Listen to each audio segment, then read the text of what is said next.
For today's video guys, gagawa po tayo ng windshield. Ayan, papalitan natin itong basag na windshield na to. Nakita nyo, may lamat siya. So ito guys is Toyota. Ayan, napapansin mo, wala na siyang windshield molding. Dinala niya dito, wala na siya. So kakabitan din natin siya ng windshield molding na universal. So una natin kinalas is wiper arm. Tinanggalan natin sa pagkatornilyo. Sunod natin dyan ay wiper cowl. Pagkatapos nyan, siningitan na natin siya ng kable ba, para lagarin ang windshield. Makalas natin siya sa pagkalagay. Yan. Yan nga, yan. Unti-unti na natin siyang nilagari sa pamagitan ng cable. Yan. Unti-unti nang nilalagari. Yan, medyo malambot pa siya guys, kasi nga ito kinabit nung customer, nagkaroon ng tagas tapos nabasag pa, kaya kami naman ang nagkabit. Kaya medyo malambot pa yung pagkakabit. Sa amin din galing itong windshield na to, pati yung silicone, original ang ginamit na silicone. Yan, dito sa parte na to naputulan pa siya ng kable. Yan, ginamitan pa ng plies para madukot. So yun guys, baka kayo may mga windshield na basag dyan, baka gusto nyo magpakabit, pwede po sa amin. Yan, sa punto na ito, kinalas na, natapos na. Ayan guys, ang windshield natin na kinakabit sa harap is dalawang klase. Isang laminated at isang tempered glass. Ang laminated glass is yung may plastic sa gitna, sa pagitan ng dalawang salamin. Yun ang laminated glass.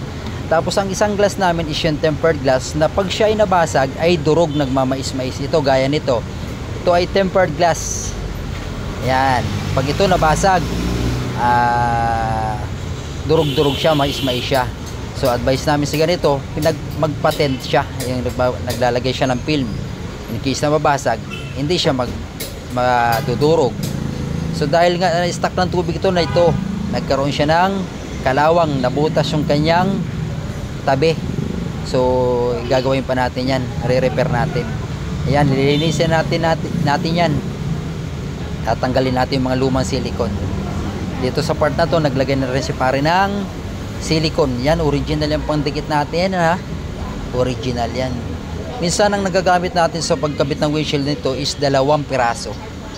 Yan, original yan guys. Ito pag natuyo, ganda yan.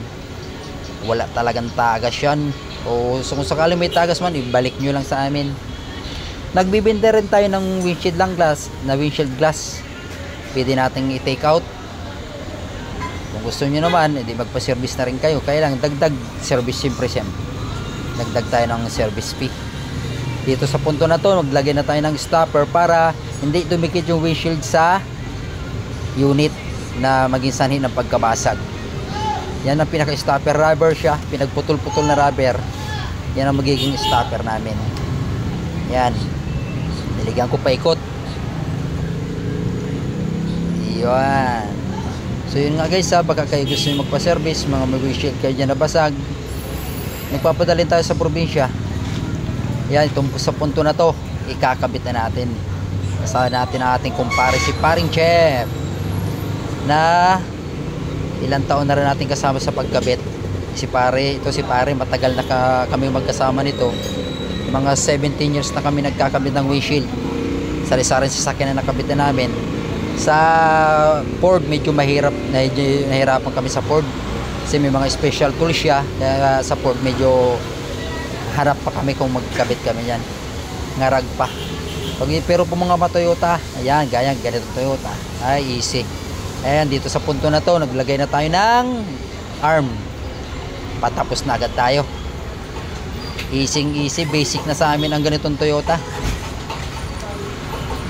Madali nang magkabit pag sa Toyota. Ayan, naglagay na tayo ng tornilyo. Patapos na tayo. So yun guys, punta lang kayo sa aming location, 160 Banawi Street, Corner, Caliraya, Myvic Auto Supply, ANC. Pwede rin kayong magpa-kuha sa amin service dito na dito. Ang bayad is online. GCash, pwede rin. Scan, pwede rin. Yan, sa Orange. Salamat guys.